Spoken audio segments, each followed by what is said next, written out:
Hello বন্ধুরা, welcome back to my channel. বন্ধুরা, প্রতিদিনের মতো আজকেও একটা রেসিপি নিয়ে চলে এসেছি। আজকে তোমাদেরকে দেখাবো সুজি দিয়ে অসাধারণ একটা মিষ্টি বানিয়ে। এই মিষ্টি খেলে কিন্তু বন্ধুরা তোমরা সব মিষ্টির স্বাদ ভুলে যাবে। আর আজকে কিন্তু একই আমি মিষ্টি তোমাদেরকে 3 ধরনের বানিয়ে দেখাবো। কিভাবে বানালাম আমি এই সুন্দর মিষ্টিগুলো বন্ধুরা তোমরা দেখতে থাকো শেষ পর্যন্ত। ভালো লাগলে লাইক, কমেন্ট, শেয়ার, সাবস্ক্রাইব করতে ভুলবে না। চলো শুরু করি। এই দেখো, প্রথমে আমি ঘি নিয়ে নিয়েছি এখানে বড় চামচে 1 চামচ। এর মধ্যে এরপর আমি হাফ কাপ পরিমাণ সুজি দিয়ে দিলাম। এটাকে আমি কিছুক্ষণ নাড়াচাড়া করে নেব। এটা কিন্তু হালকা করে নাড়াচাড়া করে নিতে হবে। এই দেখো বন্ধুরা, ভাজা ভাজা হয়ে এসছে। এরপর এর মধ্যে আমি দিয়ে দেবো জল। জলটা পরিমাণ মতো দেবে, এটার একটা ডো বানাতে হবে, তো সেই রকমভাবে তোমরা জলটা দেবে। এই দেখো মাখো মাখো হয়ে এসছে এটা। এরপর বন্ধুরা এটাকে আমি একটু নাড়াচাড়া করেই নামিয়ে নেব। একদম সহজ পদ্ধতিতে আজকে মিষ্টিটা বানিয়ে দেখাবো। এই দেখো নামিয়ে নিয়েছি। এরপর এটাকে ভালো করে হাত দিয়ে আমি মাখিয়ে নেব। হাতে সামান্য একটু ঘি নিয়ে নিতে পারো তোমরা।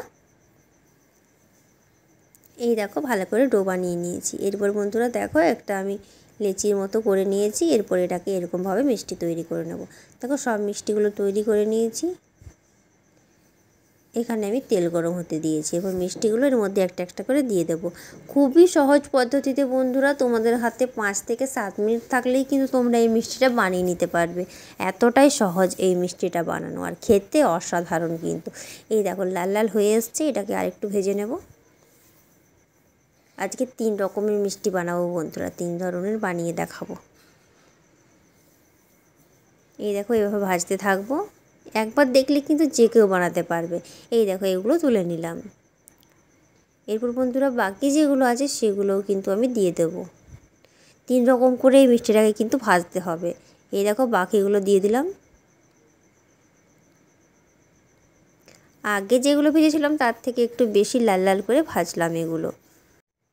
এই দেখো এখানে চিনি নিয়েছি, এলাচ দিয়েছি, আর যে বাটির মাপে চিনি নিয়েছি ওই বাটির মাপে জল দিয়ে কিন্তু এটার একটা শিরা বানিয়ে নিয়েছি।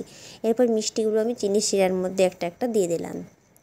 10 মিনিট পর কিন্তু আমি মিষ্টিটার রস থেকে তুলে নেব বন্ধুরা। ভালো করে একটু মিষ্টিটা নাড়াচাড়া করে দেবো। রসটা কিন্তু খুব ঘন হবে না, আবার খুব পাতলাও হবে না, ঠিক এইরকমভাবে তোমাদেরকে চিনির শিরাটা কিন্তু বানিয়ে নিতে হবে। এই দেখো চামচ দিয়ে আমি ভালো করে কিন্তু নাড়াচাড়া করে দিলাম। এই দেখো এভাবে তৈরি হয়ে যাবে। এই দেখো বন্ধুরা 10 মিনিট হয়নি, এটা ভিজছে রসে। 10 মিনিট পর কিন্তু নামিয়ে নিয়ে আসবো। 10 মিনিট পরে চলে এসেছি বন্ধুরা। দেখো নামিয়ে নিয়েছি, তৈরি হয়ে গেছে আমাদের আজকের রেসিপি 3 ধরনের বেবি মিষ্টি। তো বন্ধুরা কেমন লাগলো রেসিপিটা কমেন্টসের মাধ্যমে জানাতে ভুলবে না।